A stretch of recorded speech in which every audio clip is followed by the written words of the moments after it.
이 세상에서 이제 법정에서 형벌을 받을 때 이제 이렇게 선고를 하잖아요. 사형, 무기징역, 아니면, 몇 년, 10년, 20년 이런 것들 있잖아요. 근데 그 중에 역사상, 가장 큰 형벌을 받은 사람이 누군지 아십니까? 아마 모르실 거예요. 저도 몰랐으니까. 제가 퀴즈 드리는 게 아니라 모른다는 걸 말씀드리는데요. 들으시면 기가 막히실걸요? 저희가 있는 삶을 다 합한 것보다 많아요. 14만 1078년이에요. 14만 1078년. 저 왼쪽에 있는 사람인데요. 태국의 사기꾼이에요. 차모이 티피아소라고 하는 사람인데, 이 피라미드 사기 아시죠? 피라미드 사기를 뭐라 그러죠? 다단계. 그런 걸로 해가지고, 16,000명을 속여가지고, 그 피해를 입혔다는 이유로 14만 1078년형을 받았어요. 이야. 이 지역에 웬만한 사람 다 합한 것보다 많을 것 같죠? 라이프가. 기네스북에 오른 사람이에요. 근데 실제로 8년만 보고하고 나왔다고 그래요. 아마 또 돈을 썼나 보죠. 근데 그런 사람이 있고요. 역사 속에 있어요. 그리고 이제 미국에, 그 다음 2위가 미국 사람인데요. 몇 년이냐면 3만 년. 감옥에서 3만 년. 차라리 죽이지. 몇 번 죽어도 3만 년 채우려면 100년만 잡아도 300번 아니에요. 300번을 지금 죽어야 3만 년인데 3만 년을 형벌을 받은 사람이 있어요. 1994년에. 오클라호마주에 있는 사람인데 어린이 성범죄로 6건에 6건으로 이제 유죄 판결을 받았는데 한 사람당 5,000년씩 줬어요. 한 케이스당 5,000년. 그래서 5, 6, 30, 3만 년이에요. 그리고 쭉 이어져요. 이제 그 다음에 만 몇 년 이렇게 내려가거든요. 그러니까 저는 찾아볼 때 한 500년? 이럴 줄 알았거든요. 근데 그게 아니에요. 근데 이게요, 터무니없이 나온 게 아니에요. 그걸 아셔야 되는 거예요. 그냥 기분에 의해서 준 게 아니라, 이게 다 계산하는 법이 있어요. 나라마다. 그걸 저희가 양형 기준이라고 그래요. 그래서 이제 좀 선진국들은 이제 양형주의라고 불러요. 그러니까 아무렇게나 막 하는 게 아니라 법이 있고 법에 따라서 하는 거예요. 그 양형 기준을 대한민국 걸 제가 갖고 왔는데 잠깐 읽어드리면 이래요. 이 형법 51조에 나와 있는 건데, 형을 정함에 있어서 다음 사항을 참작한다는 거예요. 반드시가 아니로 참작한다. 1번, 범인의 연령, 성행, 지능, 판경. 그 성행이라는 것은 뭐냐면은 성격이란 뜻이에요. 그 다음에 두 번째, 피해자에 대한 관계. 그러니까 서로 피해자와 가해자의 관계를 본다는 거예요. 그 다음에 범행의 동기, 수단과 결과. 어떻게 나타나고 어떻게 끝났는가. 이거 보는 거고, 마지막으로 범행 후의 정황. 뉘우치는 게 있는가 없는가. 이런 것들을 다 네 가지를 종합해가지고 이제 평결을 하게 돼 있어요. 이게 바로 이제 양형주의. 그러니까 선진국들이죠, 소위. 이제 법에 대해서 이제 좀 뭔가 제대로 이제 하려고 하는, 물론 잘 지켜지는 않은 경우가 너무나 많지만 그래도 양형주의라고 불러요. 이런 것들에 의해서 저 3만 년이 나온 거예요. 아시겠죠? 그냥 나온 게 아니라. 만약 10만 년 넘는 것도 그렇게 나온 거고요. 다 나름의 기준이 있기 때문에 이제 그렇게 되는데요. 이걸 이제 적용하는 데 있어서 제가 이제 절 위에 보면은 형을 정함에 있어서 다음 사항을 참작한다라고 되어 있는데요. 저거를 이제 양형주의를 실천하는 방법에 있어서 판사들이 생각하는 되게 중요한 기준이 있어요. 이제 그건 여기에 제가 안 적어드렸는데요. 읽어드릴게요. 양형 기준의 준수인데요. 이렇게 되어 있어요. 법관은 양형 기준을 따르되 기준을 벗어날 경우 판결문에 반드시 그 이유를 명시해야 하므로 합리적인 사유 없이는 임의로 양형 기준을 위반할 수 없다. 근데 이 말은 어떤 가능성을 두고 있냐면 위반할 수 있다는 뜻입니다. 즉 자기가 합리적인 어떤 자기만의 분명한 법적 기준을 갖게 되면은 주변에 누가 반대해도 이 판사가 100만 년을 때릴 수 있는 거예요. 너 100만 년 살아 그냥 이렇게. 아유 100만 년 말도 안 되고 기분에 따라서 이렇게 아니 왜 안 돼 하고 본인이 어떤 계산을 만들어요. 그래서 계산이 합리적이면 되는 거예요. 그게 바로 이 마지막에 이걸 적용하는 데 있어서 되게 중요한 원리예요. 저 네 가지가 중요한데요. 그걸 뛰어넘을 수 있는 그 약간의 가능성이 법관에게 있다. 그걸 저희가 이제 느낄 수 있는 거죠. 왜 제가 이걸 자세하게 읽어드렸냐면 오늘 저희가 본문을 이렇게 상고할 때 이 내용을 저희가 따라갈 거예요. 왜 이걸 따르냐면 오늘은 이 호세아서의 이제 마지막 14장을 남겨놓은 제일 마지막 부분, 13장의 마지막 부분을 다루는 거거든요. 그동안에 살폈던 거는 호세아서 안에서 하나님 백성들에게 벌을, 죄에 대한 죄를 설명하시고, 죄에 대해서 하나님이 이렇게 벌하실 테니 회개하라는 메시지가 계속 이게 돌아가면서 주어졌던 것을 저희가 이제 이해하고 왔어요. 잘 기억이 안 나시겠지만 이 두 가지가 왔다는 거예요. 두 가지로 저희가 오랫동안 지금 호세아가 끝나가고 있는데 정말 오랫동안 계속 다루어 왔어요. 뭐냐면 이스라엘 백성, 북쪽의 이스라엘은 사마리아라고도 부르고 에브라임이라고 부르는 세 가지가 같은 존재인데요.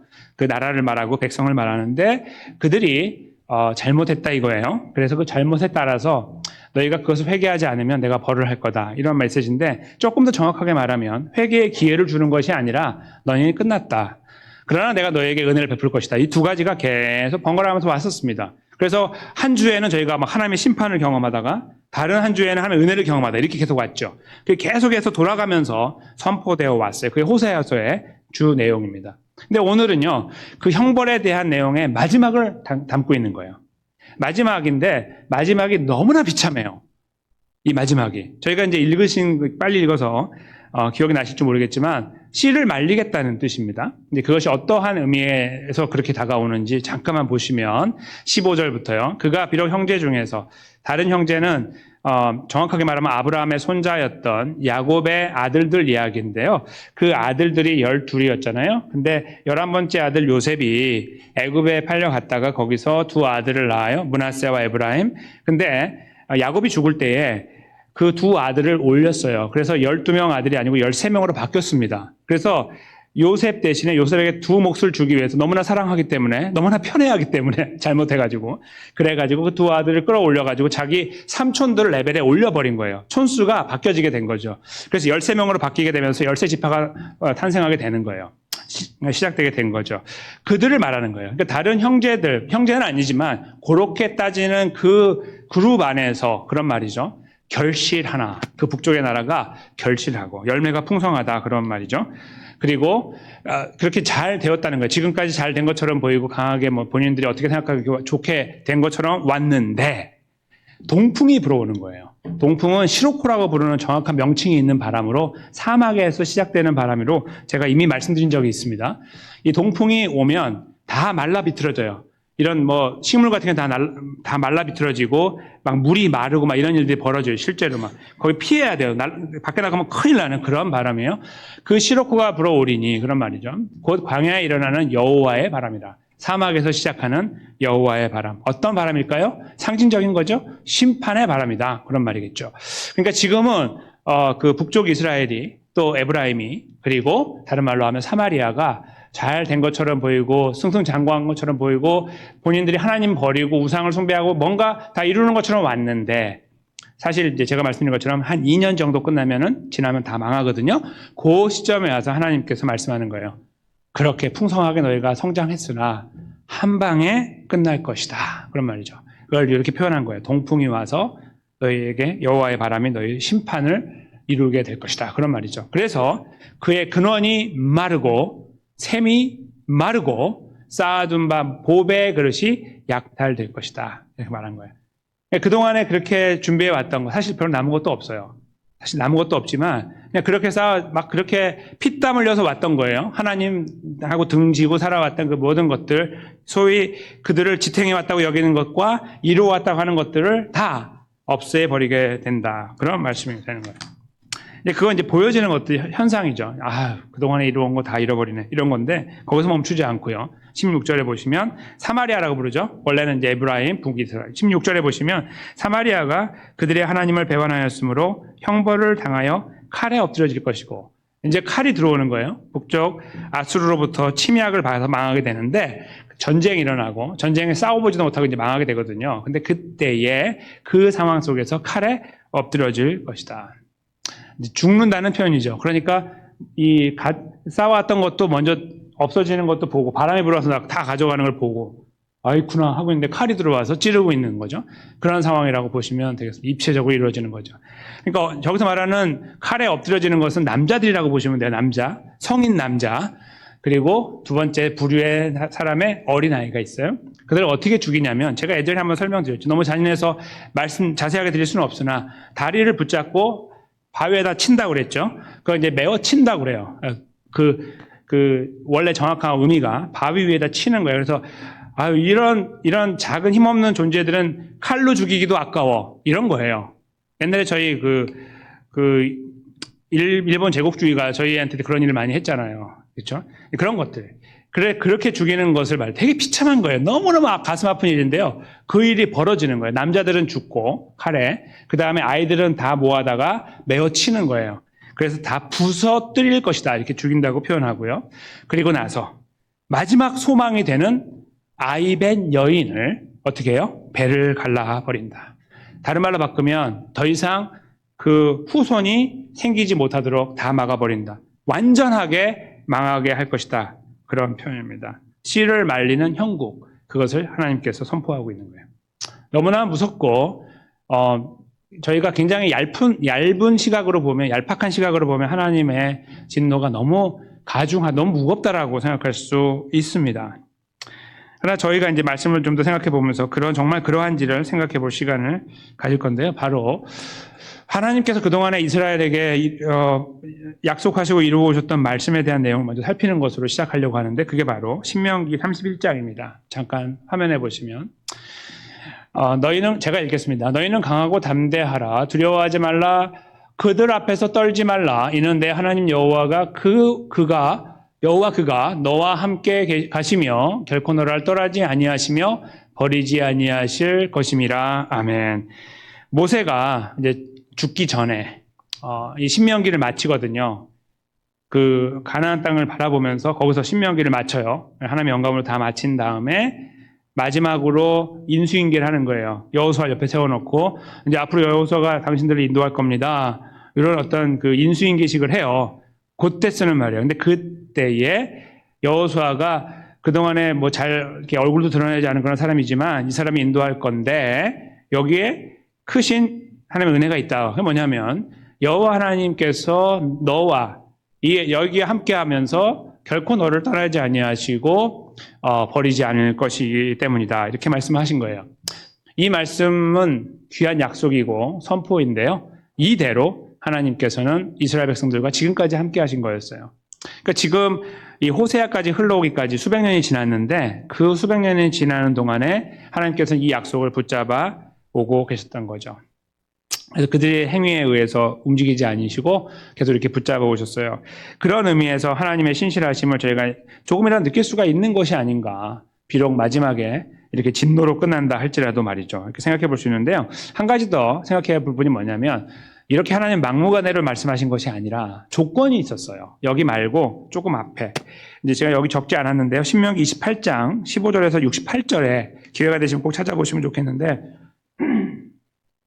거기 안에 하나님께서 주신 조건은 뭐냐면 저희가 잘 아는 거예요. 여호와 하나님의 말씀에 순종하는 거예요. 그러니까 여호와 하나님 말씀에 순종할 때에 하나님께서 말씀하신 저대로 그들과 함께해서 그들을 이끌어 간다는 거죠.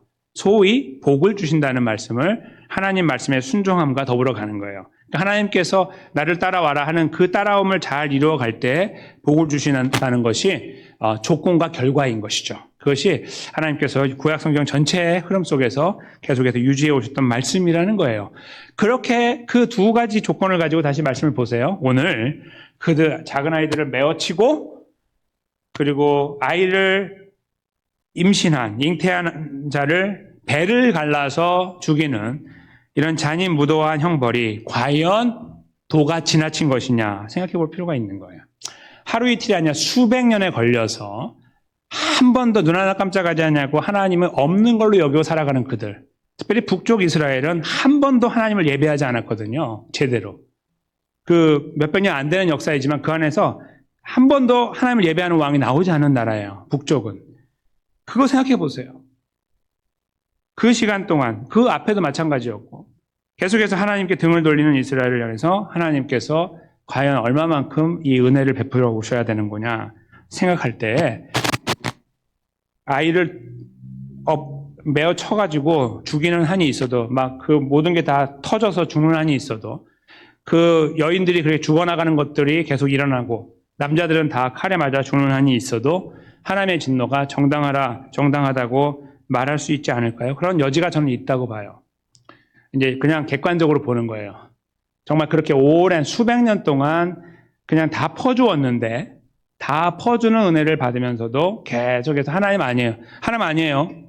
내가 한 거예요. 계속 이렇게 뭔가 다른 이유를 들면서 하나님을 거역하고 있는 그들에게 하나님께서 마지막에 화를 퍼부으고 진노를 퍼부으신다고 할 때 여러분과 제가 그 위치에 서 있으면 그 옆에서 하나님 옆에서 시중을 두는 사람으로 하나님 마음을 조금이라도 헤아리는 사람으로 본다면 어떨까요? 저는 그렇게 잔인하다고 생각하지 않을 것 같아요. 하나님 이 정도 하셔도 됩니다. 좀 더 세게 하셔도 될 것 같아요.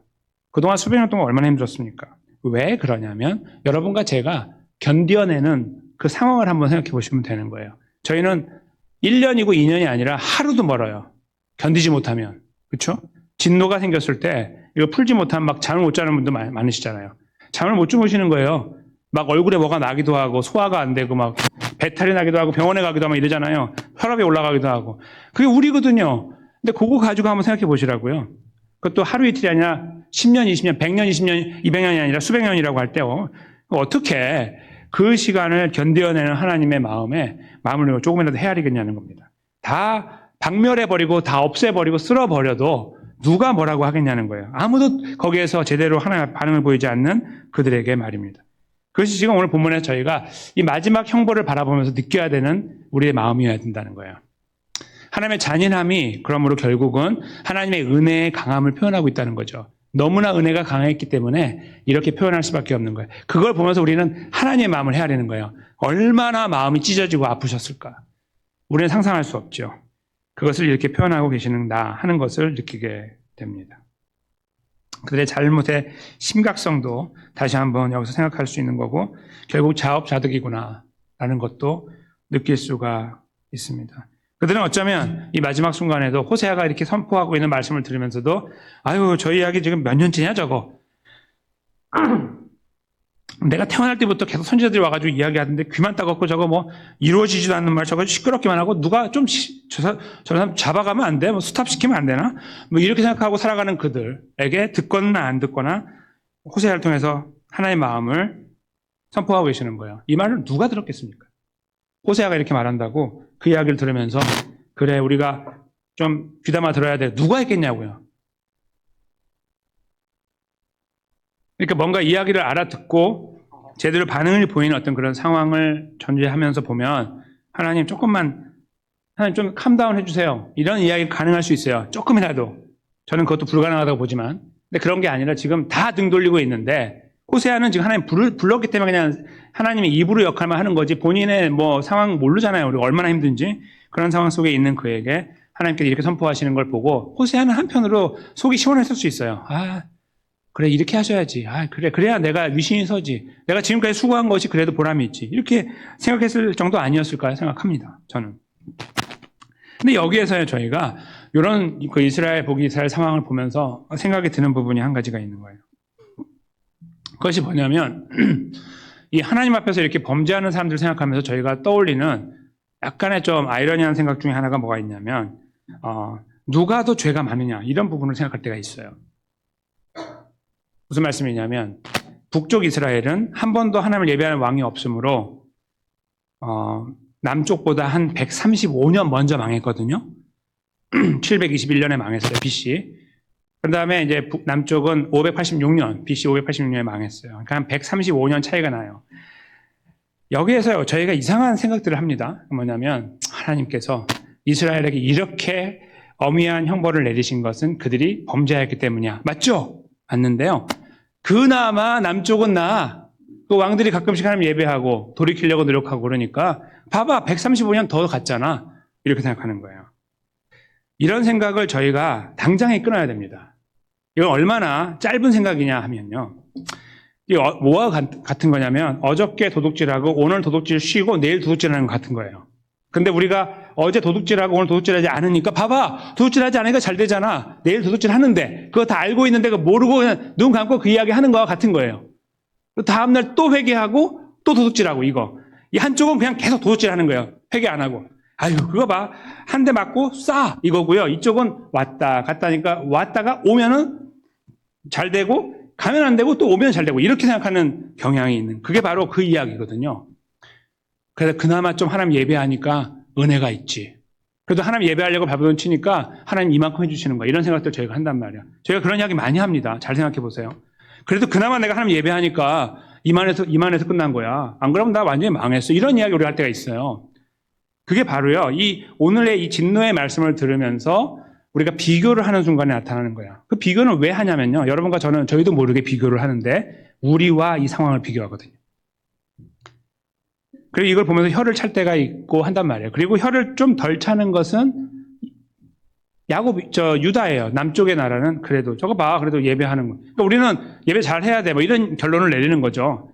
그게 있잖아요. 굉장히 너무너무 얄팍한 이야기예요. 하나는 알고 둘을 모르는 이야기란 말이에요. 그러면 왜 망했어요? 안 망해야지. 그게 뭐가 차이인데요? 135년. 1350년도 아니고, 13,500년도 아니고, 그게 뭐예요? 근데 거기에 우리는 이렇게 뭔가를 의미를 두거든요. 그래서 뭔가를 더 하면은 은혜를 받고, 안 하면 벌을 받고, 이런 걸로 자꾸 가는 거예요. 그러니까 하나님께 드려야 되는 거예요. give and take가 형성되는 거예요. 우리도 모르게. 그리고 거기에서 우리는 잘해보려고 하고, 은연중에 기대해야죠. 하나님께 내가 이렇게 하는데, 그래도 내가 폭삭 망하진 않을 거야. 저 사람들처럼 내가 망하지는 않겠지. 이런 이야기를 하면서 생각들을 이렇게 연상을 시킨다는 거죠. 오늘 본문에서 저희는 그런 실수를 범하면 안 됩니다. 오늘 본문은요, 하나님의 어미하신 심판이 그냥 선포되는 거예요. 다 끝났어, 이 말이에요. 더 이상 기회가 없어, 이런 말이고, 그렇게 하나님은 끝을 내셨어요, 2년 뒤에. 그런 말씀이 우리가 읽으면서 생각할 것이 다른 것이 있다는 거예요. 그 생각으로 가는 데 있어서 하나의 그 관문이 바로 사도 바울입니다. 제가 이제 사도 바울을 감히 여기다 갖다 놓고 한번 비교를 해보려고 그러는 거예요. 이스라엘하고. 이 무례한, 파렴치한, 배은망덕한 이 나쁜 이스라엘과 캐톨릭에서는 성자라고 부르는 사도 바울. 신약 성경의 13권에서 14권을 쓴 사람이에요. 보편적으로 13권이지만 전 14권이라고 저는 생각하는 사람인데요. 히브리서도 생각하기 때문에. 13권, 14권을 쓴 이제 그 하나님의 영감으로 쓴 성경 기자라고 하면서, 그리고 그가 핍박을 당하면서 아시아와 유럽에다 교회를 세우고 개척하고 거기를 위해서 희생하고 봉사하며 마지막에 순교한 이 사람, 이 사도 바울을 제가 잠깐 소환하는 거예요. 잠깐 일로 와보세요. 여기 서보세요. 이렇게 하는 거예요. 그리고 이 파렴치한 이스라엘하고 이 사도 바울을 제가 비교할 수 있을까요? 라고 여쭤보는 거예요. 여러분들 생각이 어떠실까요? 목사님 무슨 장난치십니까 지금? 말도 안 되는 이야기를. 유다하고 이스라엘을 비교하면 말이 되지, 이건 무슨 소리입니까? 라고 생각할 수도 있죠. 그의 입에서 자기가 뿜어내는 고백을 한번 들어보겠습니다. 과연 자기는 자기 삶을 어떻게 생각하고 있는지. 바로 고린도전서 15장 9절인데요. 먼저 9절을 함께 읽겠습니다. 나는 사도 중에 가장 작은 자라. 나는 하나님의 교회를 박해하였으므로 사도라 칭함 받기를 감당하지 못할 자니라. 아멘.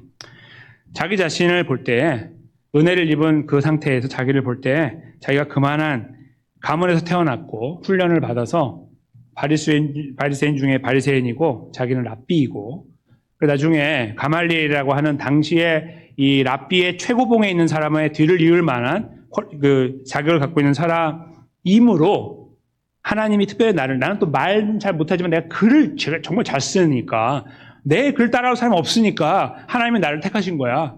나 말고 누가 있어, 쓸 사람. 그래 내가 택한 거야. 그래 내가 사도가 된 거야 라고 하는 게 아니라 자기가 그 상황에 딱 있을 때 자기가 보이는 게 한 가지밖에 없는 거예요. 뭐예요? 내가 교회를 핍박했다. 이걸 다른 말로 바꾸면 뭐냐면요, 생각해 보세요. 당시의 교회는 예수 믿는 사람들이거든요. 그럼 예수님 따라가면서 자기 모든 것들을 포기한 사람들인데 그 사람들을 때려잡아 죽인 사람이에요. 그러니까 무슨 말씀이냐면 이렇게 보면서 아유 저 사람들 가서 핍박해야지 뭐 감옥에 가두고 이런 게 아니라 잡아 죽이는 사람으로 역할을 한 거예요. 자기 딱 들으면 알잖아요. 이게 예수님 이야기인지 아닌지. 가서 딱 들어보고 야 여기 다 잡아하고 죽이는 거죠. 그러니까 그 일을 했던 자기 자신의 삶을 생각하는 거예요. 그게 자기의 이 심장 속에 항상 박동치고 있는 거예요. 나는 이런 쓰레기다. 항상 그게 있는 거예요. 지금 자기가 오랫동안 걸어온 고린도전서를 지금 쓸 때까지 시간을 걸어오면서 있잖아요. 자기가 많은 일들을 지금까지 이루어온 것이 자기 머릿속에서 크레딧으로 있는 게 아니에요. 내가 이만큼 했는데. 이게 하나도 없고 자기 머릿속에 항상 남아서 맴도는 건 뭐냐면 나는 쓰레기라는 거예요. 내가 어떻게 쓰레기냐면 나는 지금 내가 이야기하고 있는 그 예수 믿는 사람들을 잡아 죽인 사람이다 이거예요. 때로 잡아 죽이는 거예요. 한두 명이 아니라 때로 잡아 죽이는 사람으로 역할을 한 사람이야 내가. 이거죠. 하나님의 교회를 박해했다는 표현으로 이 자기의 역사를 담고 있는 거예요. 그리고 다시 한번 비교해 볼까요? 사도 바울이 했던 저 말을 사실로 받아들이면서 객관적인 사실이 있으니까. 그리고 여기다 이스라엘을 딱 갖다 놔보세요. 이스라엘은 한 번도 제대로 하나님 앞에 서지 않은 사람들. 사도 바울은 하나님 백성들을 잡아 죽인 사람들. 이스라엘은 비록 자기는 죄를 져도 하나님 있는 사람들 잡아 죽이진 않았어요. 사도 바울은 자기는 뛰어난 사람이지만 하나님 앞에 뭔가 그런 바리새인처럼 살았지만 바리새인으로 그러나 교회를 핍박하고 예수 믿는 사람들을 잡아 죽인 사람이에요. 객관적으로 보십시오. 사도 바울을 여기서 비교하는 것은 무리입니까? 아닙니까? 전혀 무리가 되지 않아요. 저는 오히려 사도 바울이 더 나쁜 사람이라고 생각합니다. 알고 했으니까. 물론 예수님 몰랐으니까 그 당시에는 만나기 전이었으니까 그건 몰랐죠. 그러나 전체적인 흐름을 알고 있는 사람, 성경을 알고 있는 사람, 거기에서 예수와 자기가 맞지 않는다는 이유 때문에 믿는 사람들을 박해했던 사람, 자기가 가진 길을 따라오지 않는다고 죽인 사람. 이스라엘 백성들 그만한 영향력이 없어서인지는 모르나 자기 죄 짓는 거에 바빠가지고 정신없이 죄를 짓던 사람들. 다른 사람이 가져갈까 봐 내가 먼저 가서 죄를 지어서 가져가려고 하는 사람. 그런 사람들 그냥 맨날 자기 거 그렇게 취했던 사람들. 물론 그 안에도요, 사도 바울 같은 사람이 있을 수 있겠죠. 그래서 보편적인 상황에서 말씀드리면 그들의 흐름과 사도 바울의 흐름은 달랐다는 거예요. 강도를 보면 그 강한 거 있잖아요. 그 경중, 무겁고 가벼운 걸 보면 사도 바울의 걸음에 저희는 그렇게 아유, 그 사람은 그래도 사도인데 이렇게 말할 수 없다고 저는 생각하는 거예요. 그리고 그건 그렇게 자기를 평가하고 있는 거예요. 나는 그런 사람이다. 그 평가가 있으니까요. 자기가 하는 말이 있어요. 10절이죠. 다음 절인데요. 제가 읽겠습니다. 그러나 내가 나 된 것은 하나님의 은혜로 된 것이니 은혜가 나와요. 내게 주신 그의 은혜가 헛되지 아니하여 내가 모든 사도보다 더 많이 수고하였으나 내가 한 것이 아니요 오직 나와 함께 하신 하나님의 은혜로다. 결국 은혜가 날 여기에 세웠고 결국 그 은혜가 날 여기까지 인도했다. 이거죠. 은혜가 모든 거라는 거예요. 자기 머리로 헤아릴 수 없고 납득할 수 없는 상황 속에 자기가 있는 거죠. 그리고 그는 그 키가 은혜라는 것을 확인하고 있는 거예요. 고백하고 있는 거고 우리에게 나누고 있는 것이죠. 그런데 이 과정에서 이 고백을 할 수 있는 근거는 저와 여러분이 알고 있듯이 오늘 이 하나님의 이스라엘을 향한 엄청난 무자비한 형벌의 선포 이후에 한 700년 지나서 일어났죠.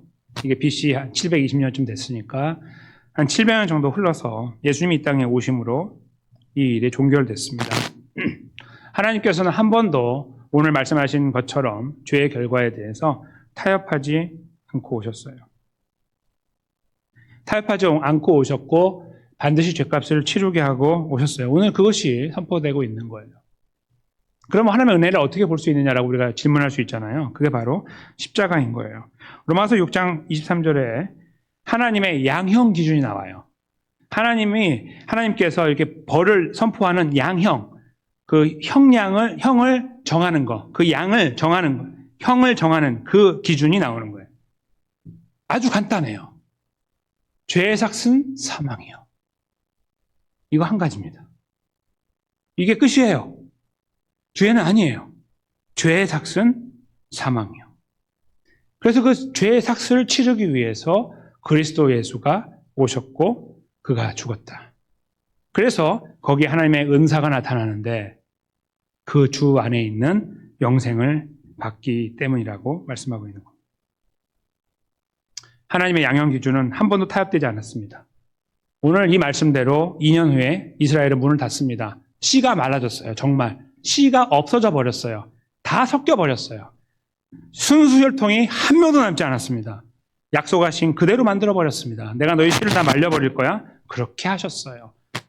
현장에서는 남자들이 칼에 죽고 배를 갈림을 당하기도 하고 내어침도 당하기도 했지만 그나마 남아있는 사람조차 그렇게 다 흩어져 버리는 엄위한 형벌 가운데 서게 된 거예요. 한 번도 타협하지 않았어요.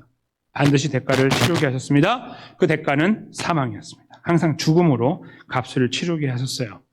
그렇게 오신 역사의 끝에 예수님을 이 땅에 보내신 거예요. 왜요? 한 방에 이 값을 치르게 하기 위해서. 예수님께서 죄의 삭세 대가가 되는 사망을 당하시기 위해 이 땅에 오신 거고 십자가에 돌아가신 거예요. 양형 기준을 그대로 이행하시면서 하나님은 하나님의 심판을 완성하신 거예요. 근데 제가 여기에서요, 저 뒷부분에 나와 있는 로마서 6장 23절 뒷부분에 나와 있는 부분을 잠깐 이렇게 홀드하려고 했던 이유는 바로 이것 때문인데요. 오늘 본문에서 저희는 힌트를 느끼지 못하는 게 뭐냐면 소망이 없다는 거예요. 본문에서는. 깜깜하고 그냥 끝이에요. 마침표가 딱 찍혀 있고. 그리고 너무나 무서워요. 그렇죠? 근데 아까 제가 양형 기준 말씀드렸어요. 양형 기준 잠깐 보여주실래요? 죄송하지만 저기 앞에 제가 하나하나 짚어드릴게요. 하나님의 양형 기준은 이건 아니에요. 그냥 죄의 삭은 사망인데요. 여기 한번 보세요. 첫 번째, 범인의 연령, 그 다음에 성품, 이런 거, 지능, 환경. 그들에게 있는 거 하나님께서 계속해서 살펴주시고, 납득해주시고, 용납해주시고 왔어요. 환경 같은 것들. 피해자에 대한 관계, 그들은 계속 피해를 줬고, 하나님은 계속, 가해를 했고, 하나님께서는 계속 피해를 받으셨죠. 수백 년 동안. 그렇죠. 2번에서만 형량을 한다면 이제 곱하기 700년, 뭐 이렇게 나오겠죠. 몇백 년, 이렇게 나오겠죠. 그리고 범행의 동기, 수단과 결과. 그들은 하나님을 버렸고, 우상을 숭배했으며, 그리고 본인들의 수고로 거두어진 거라고 고백하는 거짓말을 일삼고 살아왔어요. 거기에 결과가 스스로 망하는 결론까지 가게 되는 이 시점에 오게 된 거예요. 범행 후 정황 보세요. 뉘우침이 있는지 하나도 없어요. 사형을 한 1000만 번 해야 되겠죠? 수천만 번 해야 되겠죠? 사형을. 그래도 부족하겠죠? 그걸 여기서 제가 느끼는 것을 이제 말씀드리는 거예요. 그것이 이스라엘이에요. 그런데 있잖아요. 아까 그 양형 기준 준수에서 제가 한 가지 힌트를 드린 게 있죠. 법관은 양형 기준을 따르되 이렇게 말하죠. 이걸 따르되 기준이 벗어날 수 있어요. 그러면 이유를 달면 돼요. 하나님께서 로마서 6장 23절 말씀을 통해 그것을 보여주고 계시는 거예요. 죄의 삭은 사망, 마침표예요. 끝. 오늘 본문에서 저희는 그걸 느끼고 있어요. 2000년이 지난 200년이 지났죠. 지난 지금 저희는 이게 죄송합니다. 2700년이 지났는데 그걸 느끼고 지금 있어요. 이렇게 느끼고 있는데요. 거기에서 우리에게 보여주시는 심판자, 재판관 하나님께서 이상한 판결을 하시는 거죠. 영생 이렇게 말하는 거예요. 아니 사망이라면서요? 사망인 줄 알았는데 어떻게 된 거지 이게? 그랬더니 예수님이 오셨고 망치로 그냥 그를 때리친 거죠. 그러니까 원래 다 여기다 놓고 때리셔야 되는데 너 일로 와. 예수님이 여기다 세워놓고서 한 방을 치신 거예요. 그러니까 무슨 말씀이냐면요. 이 심판이 바뀐 거예요. 원래 다 사망인데 뭐 착하고 다 필요 없고 다 사망인데 갑자기 바뀌었어요. 아니 그래도 이유라도 들어봅시다. 하나님 그 심판한 이유라도 들어봅시다. 이렇게 할 때 기준을 벗어날 경우 판결문에 반드시 그 이유를 명시한다 돼 있죠. 이 양형 기준에 따라서 한국의 법이 이것과 똑같아요. 내가 예수를 죽였잖아. 이렇게 말씀하시는 거죠. 원래 다 끝인데 그게 끝이야 다. 근데 내가 그 끝을 예수를 죽임으로 끝냈어. 어때? 이렇게 말하는 거죠. 말씀하시는 거예요. 지금 그게. 양형 기준이 있는데 알겠고 그거 해가지고 수억 년 살아야 돼. 다 죽거나 그거 알아놔도 아는데 내가 기준을 내가 말해줄게. 내가 그 기준을 벗어났는데 내가 이유를 말해줄게. 예수. 이렇게 하고 끝나는 거예요. 마침표를 찍는 거죠. 죄의 삭은 사망 마침표 한번 찍혔고요. 근데 이 양형 기준에 의해서가 아니라 내가 이 기준으로 하는데 여기 두 글자 예수 마침 찍고 끝나는 거예요. 그래서 우리에게 영생이 주어진 거죠. 그게 로마서 6장 23절 말씀입니다. 오늘 저희는 이 말씀에서 이 하나님의 은혜를 느끼는 거예요. 이게 바로 묻지마 은혜가 아니고 무엇입니까? 여러분과 제가요. 무슨 조건을 따지는 거는 다 소용없어요. 아무것도 아니에요. 쓸데없는 짓입니다. 쓸데없는 일이 아니고요. 쓸데없는 짓이에요. 그거는 굉장히 위선적인 거예요. 자기 자신을 하나님 앞에 비추지 않는 자들이에요. 자기를 비추는 순간 우리는 쥐구멍을 찾게 돼요. 어느 위치에 있건, 얼마나 내가 신앙생활을 오래 하건, 내가 어떤 직분으로 교회를 섬기건 주님 앞에 서면 우리는 그렇게 돼 있어요. 그리고 그때 우리는 십자가를 찾게 돼 있다는 거예요. 내가 그만큼 이렇게 살았는데, 내가 목사로 이렇게 희생하고 왔는데, 하나님. 그런 쓸데없고 말도 안 되는 이야기는 다시는 하면 안 되는 거예요. 하나님의 은혜는 묻지마 은혜예요. 얘는 죽어야 되는데요. 내가 살렸어. 아니 왜요? 예수. 이렇게 말씀하고 있는 거예요. 아니 하나님 비교를 하셔야죠. 이스라엘하고 남유다는 달랐잖아요. 남쪽에는 왕들이 그래도 하나님께 예배도 하고 그랬는데 그거 다 감안하셔야죠. 그래서 135년 긴 겁니까? 이렇게 물어볼 때 아니 나 그런 거 없어. 다 죽어 다. 올해 다 망했잖아. 135년 뒤에. 다 죽는 거야. 이스라엘 다 나중에 망했잖아. 그거야. 내 양형 기준은 절대로 바뀌지 않아. 근데 왜 바꿨습니까? 예수. 이렇게 말씀하는 거예요. 묻지마 은혜이죠. 따지지 말고 계산하지 말아야 돼요. 내가 이만큼 했으니 저만큼 못했으니가 아니고요. 나는 어디에 서 있느냐 이런 것도 중요한 게 아니에요. 사실은. 우리가 어디 서 있는가도 생각하다 보면은 건강하게 생각하면 좋은데요. 우리도 모르게 자꾸 이상한 방향으로 가는 것은 기브 앤 테이크로 가요. 우리도 모르게. 내가 한 게 있는데 이렇게 가거든요. 그러니까 별로 중요하고 건강한 생각이 아니에요. 제가 볼 때는. 그런 게 아니고요. 그냥 우리의 구원의 이야기를 떠올리려면 그냥 은혜만 떠올리면 돼요. 거기다가 앞에다가 수식어를 달면 돼요. 묻지마 은혜구나. 이거 묻지마 은혜네. 저 사람도 묻지 말고 나도 묻지 말아야 되는 거예요. 저 사람이 어떻게 살고 묻지 말아야 되는 거예요. 내 삶도 저 사람이 나한테 물으면 안 되는 거예요. 우리는 하나님 앞에서 물음을 당하는 거예요. 근데 그 물음을 당해갖고 너 심판이고 너 지옥이가 아니고 너 예수님 믿잖아. 끝난 거야. 너 영생이야. 이렇게 말씀하고 계시는 거예요. 계속 어느 순간에도 변함없이. 우리는 계속 등을 돌리고 하나님 팔아버리고 발로 차버리고 배신하고 팔고 등을 돌리고 계속해서 찌르고 아픈 심장을 계속 발로 걷어차는 그런 일들을 서슴없이 행하고 가는데 여전히 바보같이 저기 서가지고 하나님이 말씀하신 거예요. 저게 법관이야? 라고 여길 정도로 내가 너를 사랑한다. 내가 너를 사랑한다고 말씀하고 있는 거예요.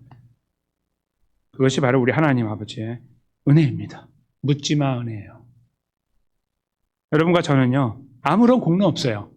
죄송하면 자격도 없습니다. 여러분과 저는. 그럼 교회 밖에 다른 교회는요. 똑같아요. 큰 교회는요. 똑같아요. 작은 교회 똑같아요. 다. 우린 자격이 없습니다. 그리고 그 자격 없으면요. 우리가 예수님 믿은 다음에 발견돼요. 예수님 믿기 전에는 그렇다 치는데 예수님 믿고 안 바뀌네. 거기서 발견되는 거예요. 안 되는 거예요. 그래서 삶이 성장하고 밝히고 그렇게 우리 안에 이루어지는 분들이 계세요. 저는 그런 분들을 봅니다. 시원장로교회 안에서. 너무너무 감사해요. 우리 안에서 꿈틀거리는 은혜를 봐요. 근데 그것은 그러니까 그 변화의 하나님 역사를 우리가 보고 있는 거예요. 근데 그거 우리에게 절대로 하나님 저 이렇게 했잖아요. 네, 근거가 되지 않아요. 시원장로교회가 하나님의 은혜 안에 더 설 수 있는 근거는 거기에 있는 것이 결코 아닙니다. 우리는 그냥 항상 은혜 앞에 서는 거예요. 묻지 않고 주시는 은혜예요. 왜요? 예수님 때문에. 그 안에 있음을 저희가 기억할 수 있을 때 저희의 생각들이 바뀌어요. 기브 앤 테이크가 우리를 건강한 그리스도로 인도할 것처럼 보이거든요. 보편적인 사람들이 그렇게 생각하니까. 절대로 그렇지 않아요. 그게 아니라 나 같은 죄인 살리신 은혜를 생각할 때 바뀌는 거예요. 우리가 그 안에서 꿈틀거리기 시작하는 거예요. 막 구역질이 올라오는 거예요. 우리의 연약하고 파렴치한 인생이 이 주님 앞에서 아프게 해드리는 인생이 너무나 지겨운 거예요. 구역질할 정도로. 그게 올라와요. 그거는 누구로부터 오는 것이 아니라 나 같은 죄인 살리신 저 묻지마 은혜를 보는 순간에요. 그걸 얼마나 많이 느끼고 살아가느냐. 그것이 여러분과 제가 계속해서 우리 안에서 품고 가야 될 걸음이라고.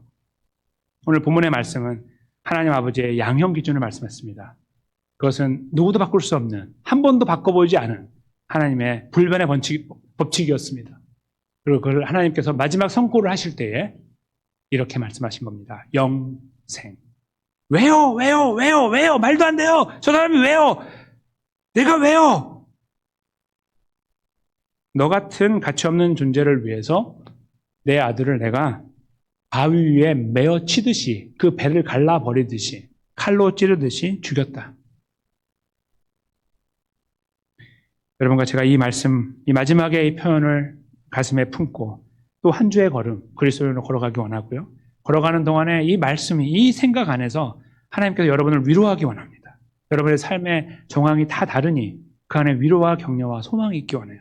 그것만 생각하면 다시 눈물이 나고 이상하게 세임이 솟아나고 내가 이렇게 사랑과 은혜를 입은 존재라니 하는 것이 다시 한번 용기를 주는 그런 삶의 자리에 세워져서 또 한 주의 걸음 여러분과 제가 보다 더 힘있게 건전하고 건강하게 걸어가게 되시기를 예수님의 귀하신 이름으로 간절히 축원합니다.